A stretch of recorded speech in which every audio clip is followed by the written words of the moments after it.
¿Alguna vez has mirado un electrocardiograma y te has preguntado qué significan realmente esas líneas?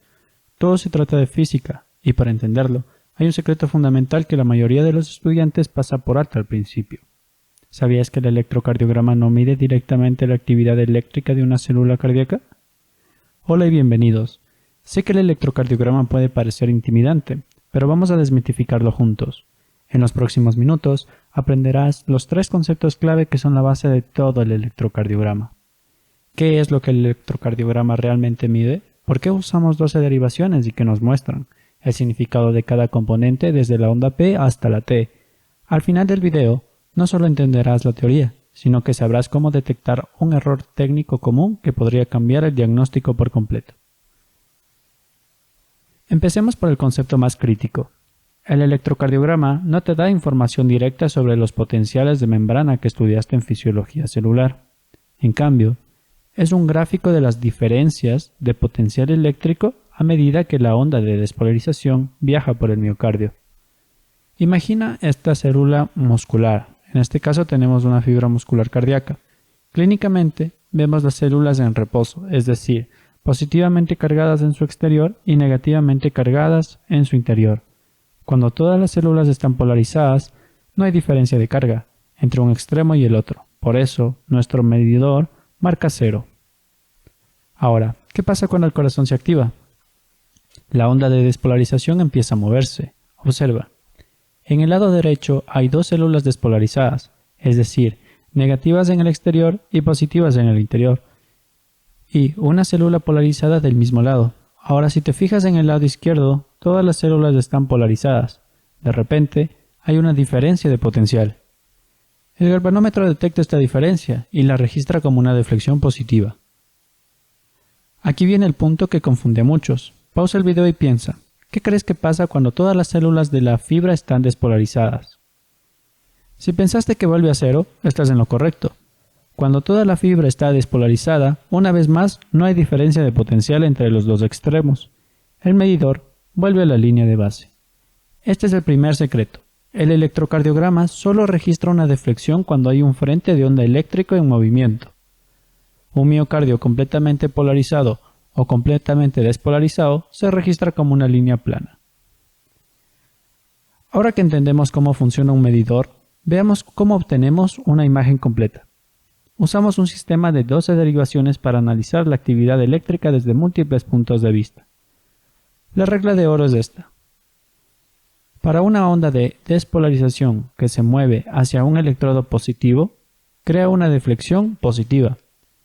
Pero, si ésta se aleja del electrodo positivo, crea una deflexión negativa. Entonces, ¿qué ocurre en la repolarización? Pues ocurre el proceso opuesto, es decir, que para una onda de repolarización que se acerca al electrodo positivo, produce una deflexión negativa y, si se aleja del electrodo positivo, produce una deflexión positiva. Estas 12 derivaciones analizan el corazón en 2 planos perpendiculares, el plano frontal y el plano horizontal. El plano frontal nos da una vista de derecha a izquierda y de superior a inferior. Para esto usamos las 6 derivaciones de los miembros.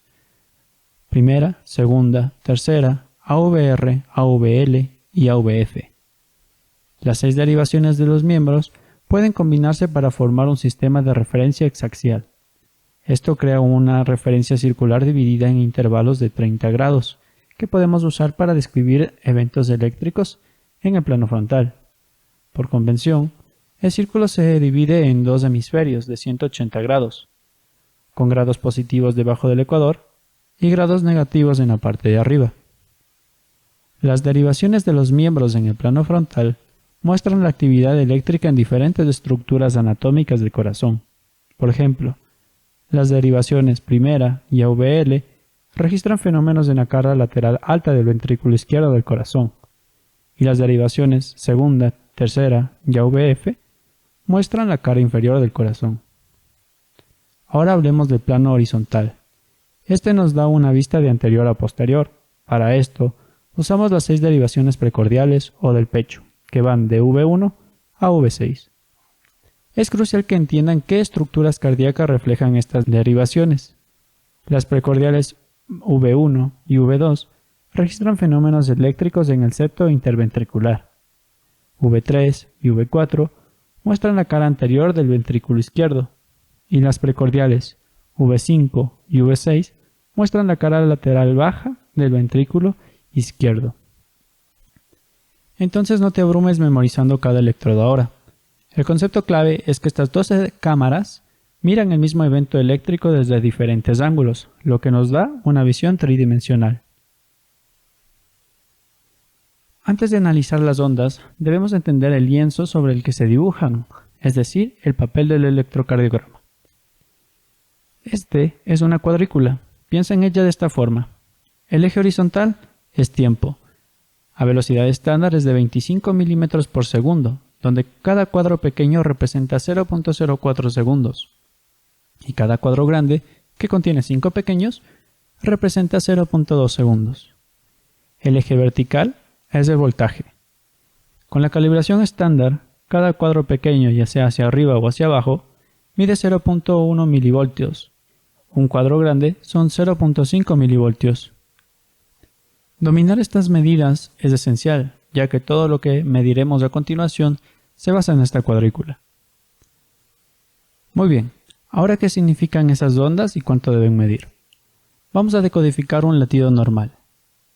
La onda P es la primera deflexión. Representa la despolarización de las aurículas.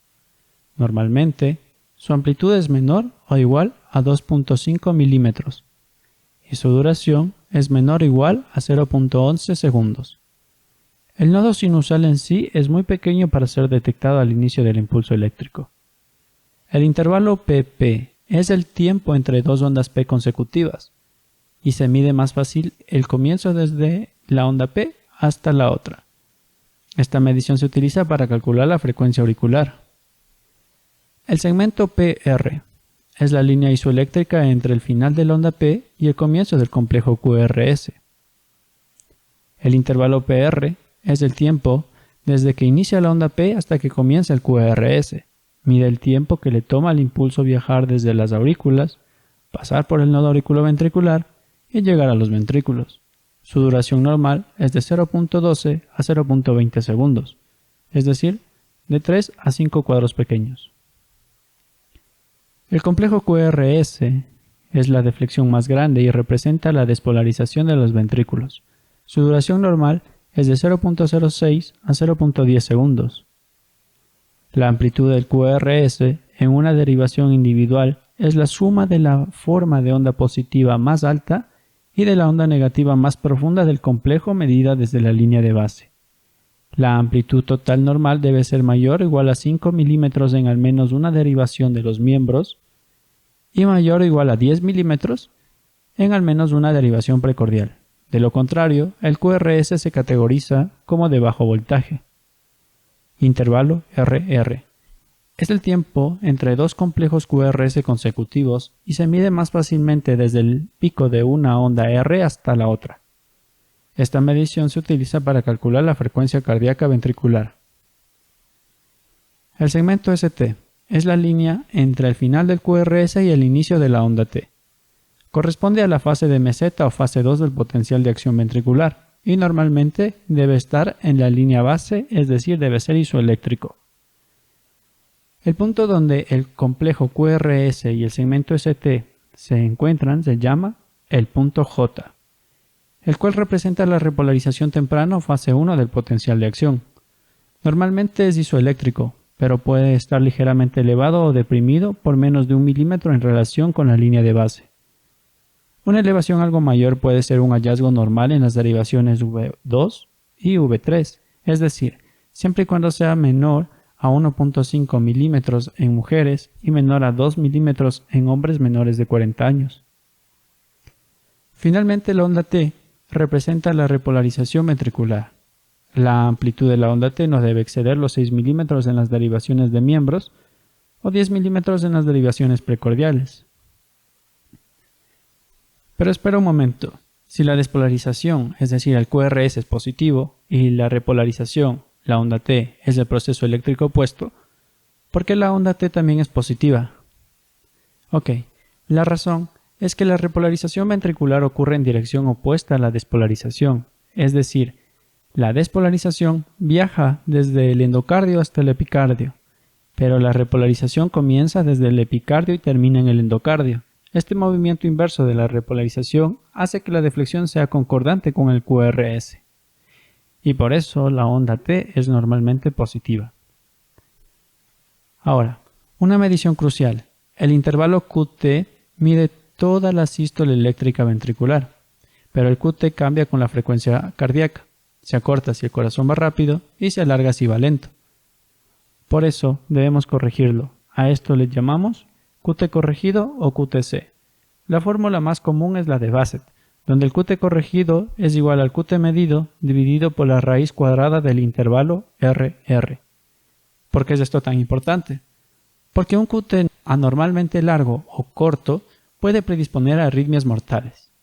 Los límites superiores normales del QT corregido son aproximadamente 450 milisegundos en hombres y 460 milisegundos en mujeres, como regla general para frecuencias cardíacas normales. Cuidado, antes de diagnosticar una arritmia, asegúrate de que el electrocardiograma esté bien hecho. Los errores técnicos son una fuente común de diagnóstico erróneo, y aquí los más importantes. El más común es la inversión de brazos, es decir, si inviertes los electrodos del brazo derecho y el brazo izquierdo, lo reconoces al instante en la derivación primera, ya que la onda P y el complejo QRS, que deberían ser positivos, se verán negativos, y en AVR, que deberían ser negativos, se verán positivos. Otro error técnico común es cuando intercambias un electrodo del brazo con el de la pierna derecha, es decir, con el electrodo de tierra. Una de las derivaciones se verá casi como una línea plana.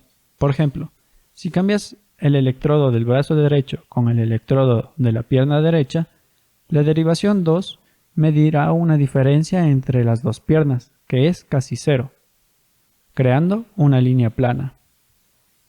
Y también hay que tener en cuenta artefactos que pueden engañar, como es el movimiento del paciente por temblor o escalofríos que pueden imitar arritmias. Peor aún, una mala conexión o interferencia eléctrica puede producir un artefacto que se parece a una fibrilación ventricular. Hagamos un resumen final de 3 puntos clave. El electrocardiograma mide diferencias de potencial, no potenciales de acción. Vuelve a la línea de base cuando no hay un frente de onda eléctrico. Las 12 derivaciones nos dan una visión 3D del corazón en los planos frontal y horizontal. La onda P es la despolarización auricular, el QRS, la despolarización ventricular, y la onda T, la repolarización ventricular. Cuando estés en tu rotación, te darás cuenta que cada uno de los errores técnicos más comunes es la inversión de los electrodos de brazo izquierdo y brazo derecho.